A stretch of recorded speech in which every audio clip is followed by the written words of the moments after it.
1 Pedro 2,9 diz assim: mas vós sois a geração eleita, o sacerdócio real, a nação santa, o povo adquirido, para que anuncieis as grandezas daquele que vos chamou das trevas para a sua maravilhosa luz. Amém? Vamos ler novamente? Mas vós sois a geração eleita, o sacerdócio real, a nação santa, o povo adquirido, para que anuncieis as grandezas daquele que vos chamou das trevas para a sua maravilhosa luz. Meus irmãos, que privilégio é poder fazer parte do povo de Deus. Que privilégio é poder ser chamado de filho de Deus. Às vezes nós nos esquecemos do privilégio, como nós somos privilegiados. As nossas vidas são tão complicadas. E quantas vezes nós não damos valor a sermos eleitos de Deus, a sermos escolhidos de Deus. Eu gostaria de ver nessa noite, de refletir com os irmãos nessa noite sobre o privilégio. Porque a palavra de Deus, ela nos diz que Deus, Ele nos separa das outras pessoas. Nós como filhos de Deus. O mundo, tem tantos problemas, e nós temos tantos problemas porque nós vivemos nesse mundo, né? Às vezes a gente fala, o crente tem aquele linguajar, não, porque o mundo, né, como se a gente vivesse lá em Marte, né? Mas nós vivemos aqui, todos têm contas para pagar, todos têm dificuldades, todos nós temos problemas familiares, todos nós temos problemas no trabalho, problemas às vezes com o vizinho, todos nós temos conta para pagar, uma carreira profissional a seguir, todos nós temos desafios na nossa vida. E esse texto, quando nós lemos 1 Pedro 2,9, ele começa dizendo: mas vocês, meus irmãos, o crente, ele tem que ser diferente. O crente, ele é diferente. Nós somos diferentes. Nós temos que mostrar que somos diferentes. Porque essa diferença, ela existe em nós. E ela tem que transparecer ao mundo. Quantas pessoas falam que são diferentes, mas acabam tendo os mesmos hábitos do mundo, tendo o mesmo palavreado do mundo, tendo a mesma maneira de se vestir do mundo. Não estou dizendo aqui que você tem que se vestir como um ET, falar como um ET. Não, mas nós somos diferentes. Nós que fomos transformados por Jesus, nós somos diferentes. E a palavra de Deus diz que nós somos diferença. E nós vamos ver quatro características que nos fazem diferentes das outras pessoas. Que talvez você não tenha parado para se perceber. 4 privilégios que nós temos como filhos de Deus, como filhos e filhas de Deus que nós temos. O mundo, meus irmãos, ele acaba por fazer com que ache que a gente é mais um, nesses mais de 6 bilhões de pessoas, que Deus, ele não está olhando para nós. Mas quando nós lemos para 1 Pedro capítulo 2, versículo 9, nós vemos 4 características, meus irmãos, maravilhosas, daqueles que são filhos de Deus, daqueles que resolveram seguir e aceitar o sacrifício de Jesus Cristo na cruz do Calvário. O primeiro deles, como diz aí no começo do versículo 9, diz: mas vós sois a geração eleita. Vamos repetir? Geração eleita. Ou em algumas outras versões, raça eleita. Raça. O que é raça? O que a palavra de Deus quer dizer que nós somos uma raça eleita? Uma raça. Essa palavra raça, geração, o original é genus, a gênese. Quer dizer, da onde que eu vim? Aqui, meus irmãos, a palavra de Deus está falando: olha, vocês são diferentes, vocês vieram de um lugar diferente. Nós, como filhos de Deus, temos uma origem diferente das outras pessoas. Você sabia disso? Que você é uma raça diferente? Aí fala: pastor, mas eu sou ser humano, eu tenho 2 olhos, 2 ouvidos, um nariz, um coração, 2 rins, está tudo em ordem aí, se não teve transplante, nada, deve ter 1 ou 2 aí, O que tem mais é cabelo só, aí mais o resto é tudo 1 ou 2. Então, pastor, eu sou, não, nós somos diferentes. Meus irmãos, por isso que lá na palavra de Deus, lá em João, capítulo 3, Jesus, ele quando fala com Nicodemos, ele fala, olha, você precisa nascer de novo. Se você quer entrar no reino de Deus, se você quiser fazer parte do reino de Deus, se você quiser se tornar um filho, uma filha de Deus, é preciso nascer de novo. Se não nascer de novo, não irá ver o reino dos céus. Se não nascer de novo, não vai entrar na glória após a morte. Isso é uma necessidade, nascer de novo, nascer da água e nascer do Espírito. E quando nós nascemos de novo, nós nascemos dessa nova raça. É uma nova raça que foi, assim como a palavra de Deus diz lá em Romanos, que assim como Adão, ele gerou a humanidade, através de Adão houve a humanidade, assim da mesma forma, através de Jesus Cristo, nós temos essa nova raça, essa nova gênese, essa nova criação, esse novo nascimento. Por isso que a palavra de Deus, meus irmãos, e o cristianismo, ele não se resume em consertar a nossa velha natureza. Ah, você está com um problema, olha, você tem que consertar a sua vida. Não, não é isso. O cristianismo não é consertar os meus defeitos. Muitas pessoas falam, você precisa ir para a igreja porque você tem defeito no seu caráter. Não, o cristianismo não serve para isso, porque o defeito, você vai morrer com ele. Já viu o ditado, pau que nasce torto, morre torto. Por quê? Porque não tem jeito. A mensagem do cristianismo é, olha, venha para a igreja que a gente vai consertar você. Não, não é essa. A mensagem do cristianismo é, você não tem jeito. Nós não temos jeito. Só tem um jeito, Jesus. Só tem um jeito, nascendo de novo. Aí você fala, puxa vida, pastor, eu gostaria tanto de nascer de novo. E de preferência que eu não nascesse pobre. Porque a coisa já está ruim, ainda sem dinheiro. Queria ter nascido num lar rico. Jesus está falando, calma, não é nada disso que você está pensando. Foi isso que Nicodemos pensou, poxa, como é que eu vou voltar de novo na barriga da minha mãe?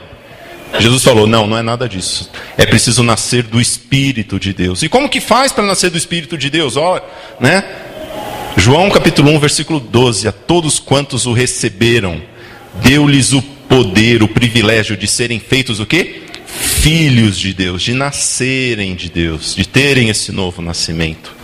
Meus irmãos, o que Jesus ele veio trazer à humanidade, através dessa aliança na cruz do Calvário, é a criação dessa nova raça. E é importante nós nos lembrarmos que somente terá acesso ao reino de Deus aqueles que forem nascidos de novo. Assim como se você, não sei se você já saiu do Brasil, foi no aeroporto, e toda vez que você vai fazer uma viagem internacional, você vai e faz a imigração. Ou emigração na hora de sair, ou imigração na hora de entrar. Mas o que você tem que fazer? Você tem que mostrar o seu passaporte, para ver se você pertence ou não àquele país, para ver se você pode entrar ou não. Eu já fui para alguns países que eu tinha, quando eu entrei, de onde que você é? Eu mostrei, eu sou brasileiro, mas eu tenho um visto de entrada, eu posso entrar aqui. Já quando você entra no Brasil, você nem passaporte você precisa mostrar, só precisa mostrar carteira de identidade, tudo bem, às vezes eles pedem o passaporte só para dar baixa, não tem problema disso daí. Mas quando você está entrando no Brasil, você mostra o passaporte, a pessoa nem abre, já vê, é brasileiro, seja bem-vindo, que bom, que bom você aqui, você é brasileiro, você faz parte desse povo, você pode entrar. Mas se viesse outra pessoa de uma outra nação, ia chegar lá na imigração, eles iam olhar o passaporte e falar, opa, você não é desse país, você não pode entrar. Você não faz parte dessa gênese, dessa geração, dessa raça. Você não pode entrar. E quantas pessoas ainda não tiveram essa experiência do nascer de novo de Jesus? Dessa nova vida que Jesus tem para dar. Meus irmãos, vir na igreja não é vir na igreja para que Deus conserte a minha vida, para que eu receba uma bênção de Deus. Não é nada disso. Nós precisamos entender que é preciso nascer de novo. É preciso nós termos essa nova vida. Uma nova vida que nós só temos quando nós buscamos essa nova vida. Nós temos, e a palavra de Deus diz, meus irmãos, que quando nós temos essa nova vida, nós somos seus filhos, nós passamos a ter o DNA de Deus, essa característica de Deus. Olha o que diz lá em 1 João capítulo 3, versículo 9. Algumas páginas aí para frente só, depois de 1 Pedro. 1 João capítulo 3, versículo 9, diz assim: todo aquele que é nascido de Deus não vive na prática do pecado, pois o que permanece nele é a divina semente. Ora, esse não pode viver pecando, porque é nascido de Deus. Ora, meus irmãos, veja, nós que somos nascidos de Deus, nós temos essa divina semente, essa característica de Deus. Isso que foi perdido lá no Éden, porque nós fomos, toda a raça humana foi criada à imagem e semelhança de Deus. Todos nós fomos criados à imagem e semelhança de Deus. Nesse ponto, sim, todos nós fomos criados, somos criaturas de Deus. Mas por causa do pecado, o pecado ele fez separação entre nós e Deus, de maneira que é necessário nascer de novo. É necessário nascer de novo, e através de Jesus Cristo, nós temos o novo nascimento. E esse novo homem, ele não é como o velho homem, ele não vive pecando. Essa nova natureza que existe dentro de nós, ela não vive pecando, ela é uma natureza que agrada a Deus, ela é uma natureza dessa nova geração, dessa nova criação de Deus dentro de nós. Mas a palavra de Deus não diz apenas que nós somos uma raça diferente, que nós somos uma geração diferente, diz que nós somos uma raça o quê? Eleita. Veja, vós sois geração eleita, vós sois raça eleita. O que a palavra de Deus quer dizer com isso? Olha lá em Romanos capítulo 8, versículos 29 e 30. Romanos 8, 29 e 30 diz assim: porquanto aos que de antemão conheceu, também os predestinou para serem conformes à imagem do seu Filho, a fim de que ele seja primogênito entre muitos irmãos. E aos que predestinou, a esses também chamou. E aos que chamou, a esses também justificou. E aos que justificou, a estes também glorificou. Meus irmãos, a palavra de Deus diz que nós somos raça, mas não é uma raça qualquer. É uma raça escolhida, uma raça eleita por Deus. Deus escolheu você entre todos os 6 bilhões de pessoas no planeta. Deus escolheu você entre todas essas 12, 15 mil pessoas no Agreste, né? Hoje estavam discutindo qual que era a população do Agreste. Eu não sei quanto que é, mas entre todas elas, Deus escolheu você. Você é eleito, você é escolhido de Deus. Deus, ele te predestinou. E a palavra de Deus diz que ele não somente predestinou, mas ele também te chamou. E ele também quer, além de nos chamar, ele quer nos justificar. E ele quer também nos glorificar. Ah, meus irmãos, que honra poder ser chamado, escolhido por Deus. Eu me lembro quando eu era pequeno, quando eu estava na época do colégio ainda, tinha lá na educação física, e fazia a divisão dos times de futebol. E tinha um menino que jogava muito bem futebol, e eu sempre jogava muito mal futebol. Eu sempre fui grandão e tudo que era com o pé não dava certo, mas esportes com a mão me dava bem, vôlei, basquete, porque eu era o maior da turma. O meu apelido era Rodrigão, porque tinha na turma, eu era o que mais sobressaía lá, porque era muito grande, desde pequeno eu sempre fui bem grandão. Então basquete, vôlei eu jogava bem, mas no futebol eu sempre ia pro gol, porque se fosse na linha era aquela aberração.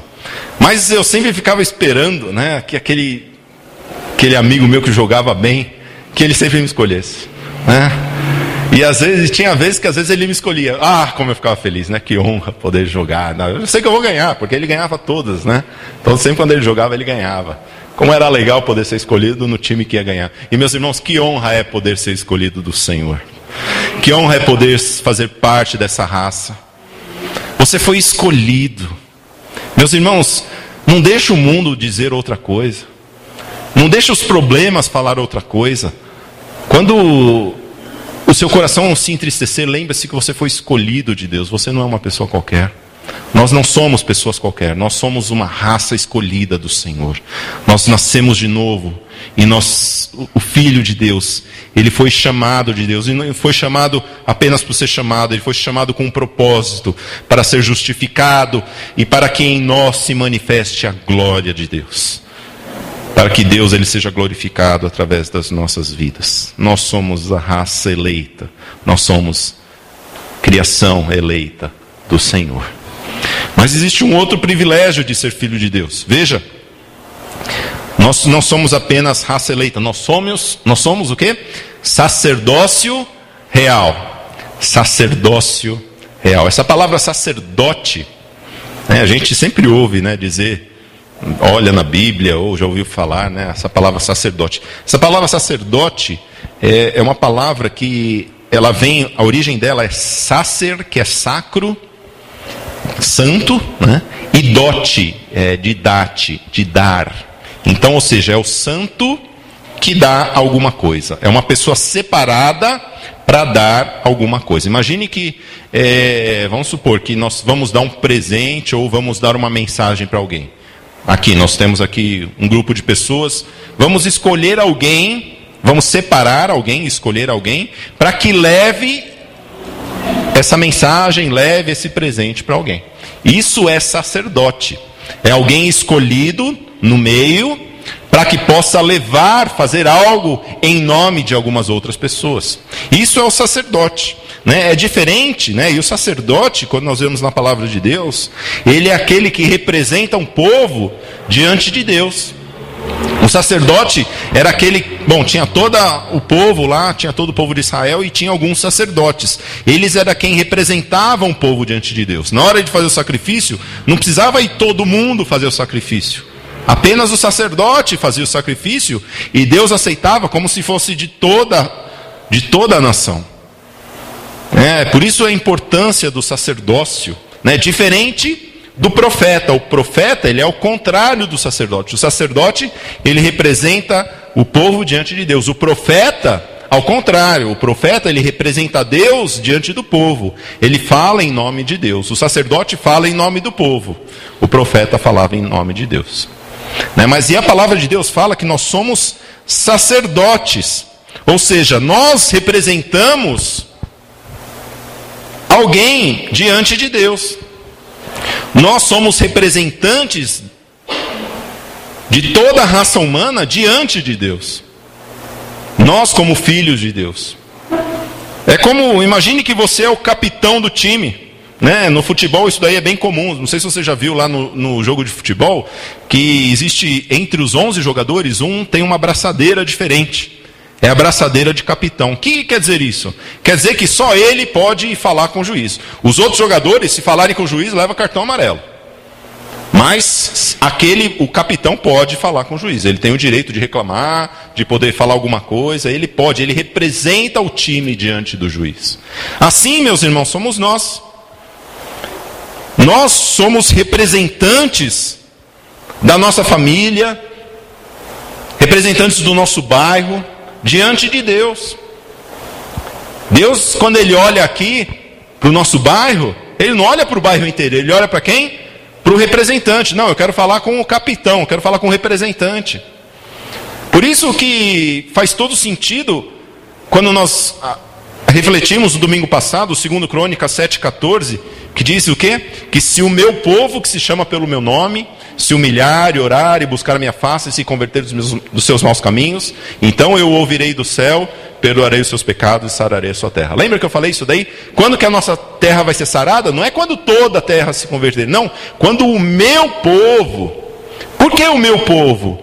Porque nós somos os representantes diante de Deus. Deus, ele não precisa olhar para todo mundo. Deus, ele olha para os representantes. Por isso que quando diz que a nação de Israel rejeitou a Jesus, não é que todo Israel rejeitou Jesus, não, os principais sacerdotes. Olha lá na palavra de Deus, diz que a maioria dos sacerdotes se representaram. Ora, e se eles são os representantes, então é como se todo o povo tivesse rejeitado. Porque quando nós vamos ver, até a maioria de Israel, eles acreditaram em Jesus. E historicamente, diz a palavra de Deus que cerca de metade do povo de Israel, nas primeiras décadas do cristianismo, eles acreditaram em Jesus. Mas os sacerdotes não. Os representantes não. Por isso é importante, meus irmãos, essa questão do sacerdócio. E também isso dentro da família. Os homens como sacerdotes dos seus lares. A palavra de Deus, ela mostra a importância do sacerdote. E os homens são os representantes no seu lar. A importância do homem na família, de estar representando a família de Deus. E nós como famílias, e nós como igreja, nós temos responsabilidade como sacerdócios, não apenas no nosso lar, mas em toda a nossa vizinhança, em toda a nossa cidade, em todo o nosso país. Nós como filhos e filhas de Deus, nós somos representantes diante de Deus. E Deus, Ele requer isso de nós. Nem todas as pessoas têm acesso a Deus, apenas os sacerdotes têm acesso a Deus. E Deus, Ele quis que assim fosse, né? Eu não sei por que Deus, Ele quis assim, que fosse assim, mas Ele determinou que fosse assim, desde lá do Antigo Testamento. Não era qualquer um que poderia entrar, né? As pessoas comuns, elas poderiam entrar até certo ponto, né? Por exemplo, quem não fosse judeu ou as mulheres podiam entrar até o átrio dos gentios, até um pátio lá, que era o pátio que não era a entrada do templo ainda, era um pátio do lado de fora. Já lá dentro já poderiam entrar os judeus, já que fossem circuncidados, já que tivessem, né, com tudo certinho, com a sua vida certinha, poderiam entrar também, fazer o sacrifício. Já existia um lugar, no santo lugar, que lá só os sacerdotes poderiam entrar. Os comuns não poderiam entrar. E lá no Santo dos Santos, somente o sumo sacerdote, uma vez por ano. Então, meus irmãos, nem todas as pessoas, apenas os sacerdotes têm acesso a Deus. E nós, como filhos e filhas de Deus, através de Jesus Cristo, nós temos esse acesso a Deus. Por isso que quando a irmã veio dar o testemunho aqui à frente, meus irmãos, como é importante que nós oremos pelas pessoas. Porque nós temos esse acesso a Deus através de Jesus Cristo. Jesus Cristo, Ele é esse acesso direto ao trono do Pai. E nós temos esse acesso. Meus irmãos, que privilégio é ter esse acesso. Às vezes nós nos esquecemos disso. Que nós, como filhos e filhas de Deus, nós temos o privilégio de poder entrar diante do Senhor dos Exércitos e colocar a nossa oração humildemente diante dele. Outras pessoas não têm esse acesso. Mas nós, como sacerdotes, como sacerdócio, nós que temos esse ofício, nós precisamos também nos lembrar das outras pessoas em oração, até mesmo aquelas pessoas que não têm esse acesso. Nem todas as pessoas têm esse acesso a Deus, apenas os sacerdotes. Mas nós não somos sacerdotes qualquer. A palavra de Deus diz que nós somos o quê? O sacerdócio real. Ou em outras versões, um reino de sacerdotes. O que quer dizer isso, sacerdócio real? Representa que nós somos sacerdotes que representamos um reino que não é deste mundo. Nós somos sacerdotes de um reino que não é um reino deste mundo. Quando Pilatos ele conversa com Jesus, ele fala: mas você não é o rei? E Jesus responde o que para ele? O meu reino não é desse mundo. Eu sou rei, mas não é desse sistema aqui, não é desse negócio de política, votação, eleição. Não, o meu reino não é desse mundo. Não são essas fronteiras que nós estabelecemos. O reino de Jesus, meus irmãos, não é deste mundo. E nós não somos deste mundo. Será que nós estamos vivendo apegados às coisas deste mundo? Quantos de nós temos vivido como se fôssemos desse mundo? A gente tem tanta preocupação com as coisas deste mundo, e a gente se esquece do mundo vindouro. E nós nos esquecemos que nós não somos desse mundo. Nós somos sacerdotes não desse mundo, mas de um reino que ele já está se colocando sobre a terra, porque Jesus Cristo diz que já é chegado o reino de Deus. E nós, como sacerdotes do reino de Deus, meus irmãos, o objetivo principal das nossas vidas sempre tem que ser que o reino de Deus ele se expanda sobre a terra, que o reino de Deus ele aumente na terra, que o reino de Deus ele possa atingir outras pessoas. E meus irmãos, nós precisamos nos lembrar que nós, como sacerdotes deste reino de Deus, nós precisamos fazer a diferença. E assim como lá no Antigo Testamento, o sacerdote, ele era reconhecido, só de olhar para ele as pessoas já reconheciam. Por quê? Porque ele se vestia de maneira diferente. Ele falava de maneira diferente. Ele casava com pessoas diferentes. E quantos de nós nos esquecemos disso, dessa responsabilidade que temos como sacerdotes, de fazer a diferença nesse mundo, de ser reconhecido pelas pessoas como alguém que tem acesso a Deus. Será que as pessoas reconhecem cada um de nós como sacerdotes e sacerdotisas de Deus? Quem está lá do seu lado, no seu trabalho, os seus vizinhos, quando eles olham para vocês, eles reconhecem: puxa vida, isso aí, se eu precisar de alguma coisa, eu vou pedir para ele orar para Deus, porque eu sei que Deus responde a oração dessa pessoa. Será que nós temos sido esses sacerdotes no reino de Deus? Nós precisamos ser sacerdotes. E nós não apenas precisamos, mas nós somos o sacerdócio real. Eu e você somos sacerdotes. Que honra é poder ser um sacerdote do Deus Altíssimo. Que honra é poder fazer parte desse sacerdócio. Nós precisamos nos lembrar que somos representantes diante de Deus, da nossa família, dos nossos vizinhos, das pessoas que estão ao nosso redor. Não apenas isso, em terceiro lugar, a palavra de Deus diz que nós somos a nação santa. Repita comigo: nação santa. O que é a nação? É um país, certo? Um país santo. Você conhece algum país santo?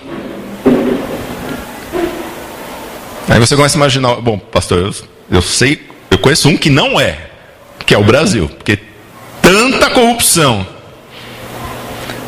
tanta briga, tanto partidarismo, tanta malandragem. O Brasil eu sei que não é. E talvez se você for para outros países, você fala: puxa vida, esse país aqui até que é legal, mas aí você começa a ver: bom, mas também não é santo. Também existe problema.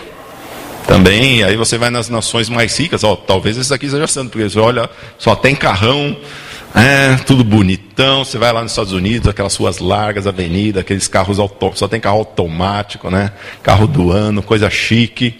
Aí você fala: então, bom, aqui é uma nação santa, né? Um país santo. Não, aí você começa a perceber as políticas que existem, um querendo processar o outro, as questões de aborto, de homossexualismo. Aí você vai: não, acho que não é também. Você começa, e a gente não vai achar uma nação santa. Mas a palavra de Deus diz que nós, como essa raça, esse sacerdócio, esse grupo de pessoas que é a igreja de Jesus, nós somos uma nação o quê? Uma nação santa, uma nação separada. Será que alguém poderia dizer isso da sua vida? Será que os seus vizinhos poderiam dizer: não, esse meu vizinho aqui, ele é santo, ele é diferente, ele é separado por Deus? Porque santo é separado das mutretas, separado das orgias, separado daquilo que é errado. Isso é ser santo. É quando você percebe que o negócio não vai agradar a Deus. Não, eu quero sair daqui, eu não quero estar presente nessas coisas. Quando você está na roda de amigos e eles começam a escarnecer de Deus, eu saio. Não é certo isso. Quando as pessoas começam a traçar planos que vão desagradar a Deus, não, eu saio, eu quero estar separado. Isso é ser santo. Será que as pessoas podem olhar para você e dizer: você é santo? Marido, será que você pode chegar em casa, chegar para sua esposa e falar: esposa, eu preciso que você me dê um atestado de santidade? Será que a sua esposa vai poder dar um para você, ou ela vai olhar para você e falar: você, marido? Esposa, será que você poderia fazer o mesmo com seu marido? Chegar em casa: marido, eu quero que você me dê um atestado de santidade, de que eu faço tudo certinho. Ah, pastor, eu já nem posso, estou até separado. Já nem... Ou você pode fazer isso com seus filhos, não sei. Será que você poderia chegar para os seus filhos e falar: dá um atestado para o papai e para a mamãe de santidade? Será que nós somos reconhecidos pela nossa santidade? Nós, como povo de Deus, meus irmãos, a santidade é um pré-requisito daquele que quer ver a Deus. Quem quer ir para o céu aqui? Levanta a mão. Amém? O que você quer fazer no céu? Só ficar nas ruas de ouro, de boa lá? Tem gente que quer ir para o céu, mas não quer encontrar Deus lá. Porque isso eu sei.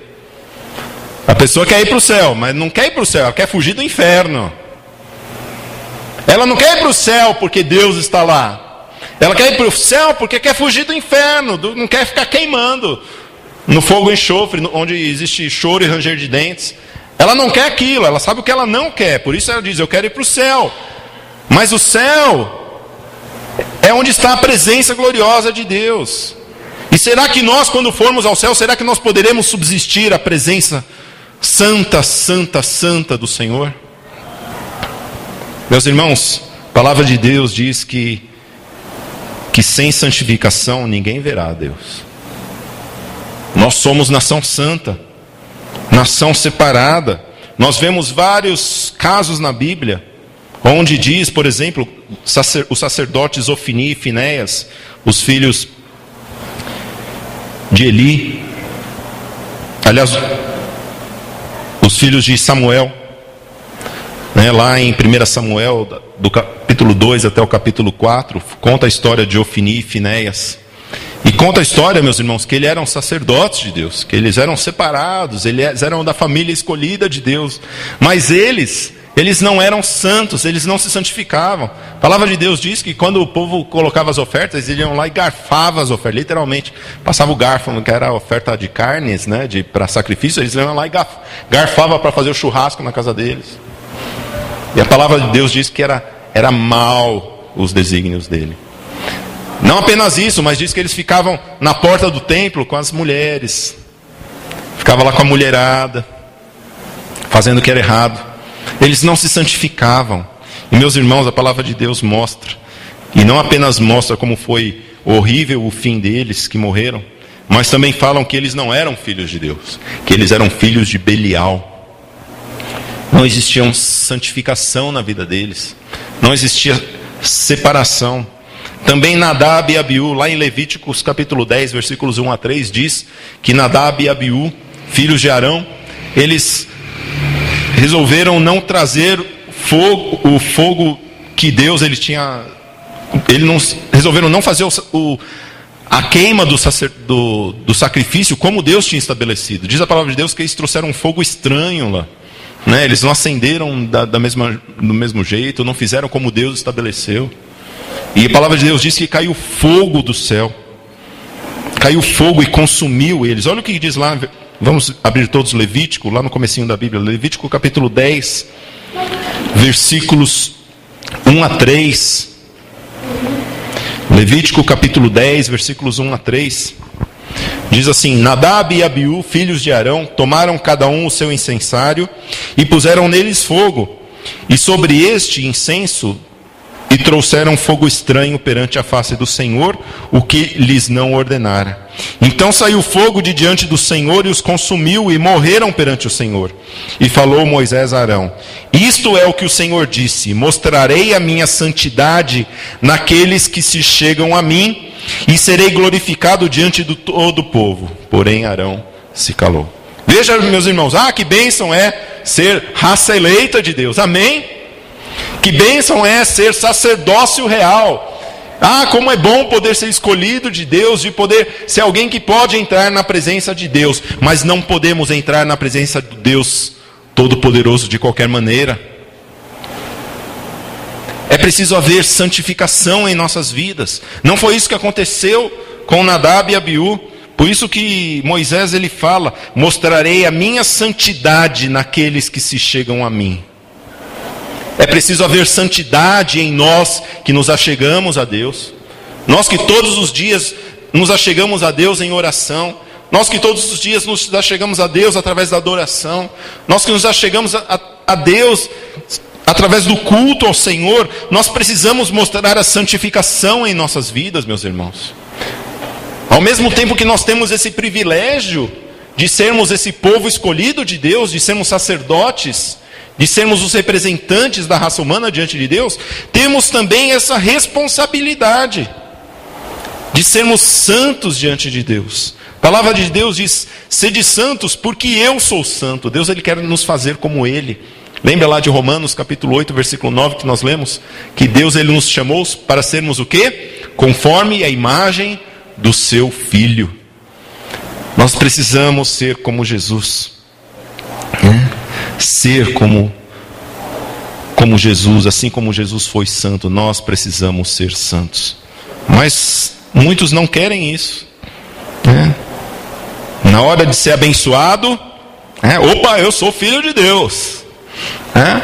Quantos querem a bênção? Amém. Opa, eu sou filho de Deus. Eu quero a bênção, Senhor. Senhor, eu vou na igreja, Senhor. Dou meu dízimo, Senhor. Eu canto, eu faço oração. Mas na hora de pecar, está lá no meio da multidão. Não está separado, está pecando como todo mundo. Não podemos, meus irmãos. Nós precisamos ser santos, assim como Deus é santo. É o que diz lá em 1 Pedro 1, de 14 a 16. Sede santos, porque eu sou santo. Isso é uma ordem de Deus. É uma ordem que nós temos, um mandamento que nós temos. Um mandamento para nós sermos santos. Porque nós fazemos parte de uma nação santa. Nós fazemos parte de um povo santo. E nós estamos caminhando e peregrinando para um lugar que é santo. Um lugar onde não irá entrar o pecado. Um lugar onde pecado não vai estar lá.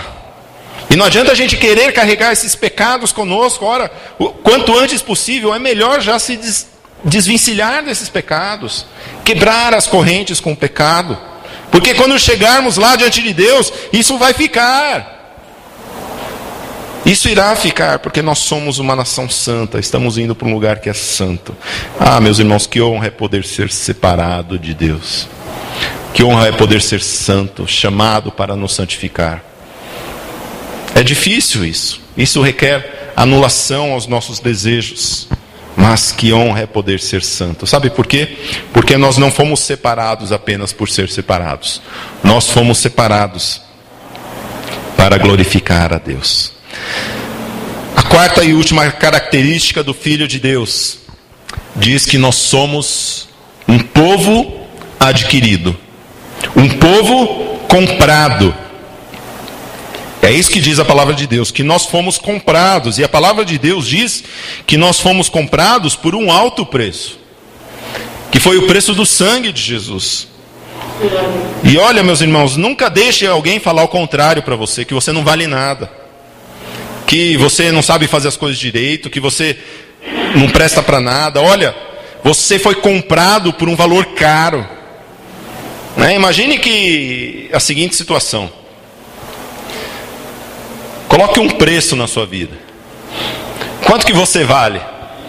Aí você começa a imaginar, puxa, pastor, eu acho que talvez não tenha muito estudo, talvez não tenha no meu trabalho, minha casa. Se eu fosse colocar quanto que eu valho, deixa eu ver, para minha família, sou pai de família, talvez tenha um bônus, eu não tenho nem família, ou já, não sei, eu acho que eu não valho muita coisa, eu acho que tem pessoas que valem mais. Ora, eu quero dizer para você que você foi pago um alto preço por você. Deus, Ele te tem com autoestima, porque Ele não pagou. Porque Deus, Ele é Deus de todo ouro e toda prata, não é mesmo? Ele não podia ter pagado com ouro e com prata, mas não, Ele pagou com o sacrifício do seu único Filho na cruz do Calvário. Meus irmãos, nós somos comprados por Deus. E ora, se nós somos comprados por Deus, nós somos propriedade exclusiva de Deus. Porque se eu fui comprado por Ele, eu não posso ser usado para outra coisa. Imagine você, que você compra um carro, lá da loja. Você vai numa loja e compra um carro. Que beleza, glória a Deus, comprei esse carro aqui, agora eu vou usar. Aí no primeiro dia que você vai usar o carro, chega o dono da loja e fala, deixa eu dar uma voltinha aí. Sabe por quê? Esse carro aqui, ele ficou comigo na loja por muito tempo. E eu peguei amor por ele, sabe? E aí você vai falar o quê? Não, mas o carro eu comprei, o carro é meu. Ou imagine que você vai numa loja, você mulher, gosta de comprar bolsa, aquela bolsa vermelha bonita. Imagine que você vê na vitrine aquela bolsa bonita, e você se esforça, aquela bolsa que custa R$2.000, mas eu quero ela, pastor, de qualquer jeito. Você pega adiantamento de férias, 13º, e faz empréstimo com o marido, com a mãe, com todo mundo, e vai e compra aquela bolsa. Eu paguei um alto preço por aquela bolsa. Eu tenho aquela bolsa, que bom que eu tenho aquela bolsa. Aí quando você chega em casa, primeiro domingo, pastor, eu vou na igreja com a bolsa vermelha, eu quero usar. Aí quando você vai usar, chega a dona da loja que você comprou e fala, olha querida, sabe o que é? Você não pode emprestar essa bolsa por uma semana? Porque essa bolsa ficou tanto tempo lá na loja, que a gente cria uma ligação, né, sentimental. E o que você diria para essa pessoa? De jeito nenhum. Eu comprei, é meu. Meus irmãos, quantos de nós estamos fazendo como esse dono da loja de carros, como essa dona da loja de bolsas, com o pecado, com a nossa vida antiga? Porque a palavra de Deus diz, meus irmãos, que nós fomos comprados por Deus para sermos o seu povo. E nós vivemos como se não fôssemos povo de Deus. Nós vivemos como se fôssemos do nosso antigo dono. Estamos vivendo o nosso antigo dono e chega: oi, tudo bom, colega? Como vai? Você foi comprado, né? Mas sabe o que é? Eu não posso emprestar você só essa semana para fazer um esquema aqui. Tem uns esquema aqui de passar nota fiscal, cheque sem fundo, e dinheiro, meia nota. Ou tem um esquema aqui, olha, colega, tem um esquema aqui, só um adultériozinho, só uma viagem de uma semana, né? Mulherada. Ou só esse esquema aqui, olha, só essa mentirinha aqui. Às vezes nós estamos fazendo isso com o nosso antigo dono, porque a palavra de Deus diz que o mundo jaz no maligno. E nós fomos comprados por Deus. Nós não podemos mais servir com os nossos... Por isso que a palavra de Deus diz, olha, não use o seu corpo mais para servir ao pecado, mas para servir a Deus, porque Ele nos comprou. Nós fomos comprados por Deus. Nós somos propriedade exclusiva de Deus. Não fomos feitos para outra coisa, senão glorificar ao Senhor. Não fomos feitos, meus irmãos, para perder tempo com aquilo que não edifica, com aquilo que não agrada ao Senhor. Por isso que o apóstolo Paulo fala, olha, tudo que é justo, tudo que é santo, tudo que é de boa fama, olha, seja isso que ocupe o seu pensamento, seja isso que ocupe a sua vida, a sua agenda semanal. Quantos de nós estamos perdendo tempo, perdendo a nossa vida no pecado? Meus irmãos, nós somos de uso exclusivo de Deus. Que honra é poder dizer, eu sou esse corpo, ele é de uso exclusivo de Deus. Ah, meus irmãos, quando o pecado chegar, bater a porta na sua vida, você chega ao pecado e fala, esse corpo é de uso exclusivo de Jesus Cristo. Parece que o pecado, o antigo dono nosso se esquece às vezes, né, da gente. Ele chega e quer bater, quer pegar o nosso corpo para fazer besteira aí. Mas nós devemos dizer não. Nós fomos criados para que nós andássemos nas boas obras, as quais Deus de antemão preparou para que andássemos nela. Meus irmãos, nós somos criados para glorificar a Deus, para fazer as boas obras que o Senhor separou para nós. Que honra, meus irmãos. Deus, Ele quer nos usar como vasos de honra. Ele nos comprou para nos usar. Assim como os nossos corpos eram usados para o pecado, Deus, Ele nos comprou para nos usar. E sabe como que Ele nos quer usar? Olha como o versículo ele termina. Povo adquirido, para que anuncieis as grandezas daquele que vos chamou das trevas para a sua maravilhosa luz. Nós somos chamados das trevas para a maravilhosa luz de Jesus Cristo. Nós não fomos chamados, meus irmãos, para ter uma vida pior. Nós somos chamados para termos uma vida maravilhosa, para ter uma vida em abundância. Foi para isso que Deus ele nos separou, para sermos raça eleita, sacerdócio real, nação santa, povo adquirido, para proclamar as maravilhas daquele que nos chamou. Você foi chamado com um propósito. Você foi adquirido, comprado por um propósito, para proclamar as maravilhas de Deus. Não nos esqueçamos disso. Foi para isso que eu e você fomos chamados e criados. Foi para isso, para proclamar as maravilhas deste Deus maravilhoso. A minha oração é que você possa viver intensamente essa vida para a qual você foi chamado. Para que você possa verdadeiramente a cada dia ter a consciência de que nós somos raça eleita, sacerdócio real, nação santa e povo adquirido de Deus. Que Deus nos abençoe. Amém. Talvez vamos abaixar nossas cabeças e orar. Talvez você que está aqui nessa noite, você ainda não teve a oportunidade de entregar a sua vida a Jesus. E hoje pela manhã na escola bíblica nós tivemos a oportunidade de fazer o evangelismo. falando das 4 leis espirituais. E a 4ª lei espiritual, ela fala que não basta nós conhecermos que Jesus ele é o caminho. É preciso receber a Jesus Cristo como nosso Senhor e Salvador. Por isso que lá em João capítulo 1, versículo 12 diz: mas a todos quantos o receberam, deu-lhes o poder de serem feitos filhos de Deus, a saber, aos que creem no seu nome. Nós precisamos receber a Jesus Cristo. E precisamos sempre nos lembrar desse chamado. Mas o mundo, ele acaba por nos desviar desse chamado. Nos desviar desse chamado de sermos essa nação santa, separada de Deus, de sermos essa raça eleita. E talvez hoje seja o dia de você dizer: Jesus, eu quero entregar a minha vida a Ti, eu quero retomar essa minha caminhada contigo.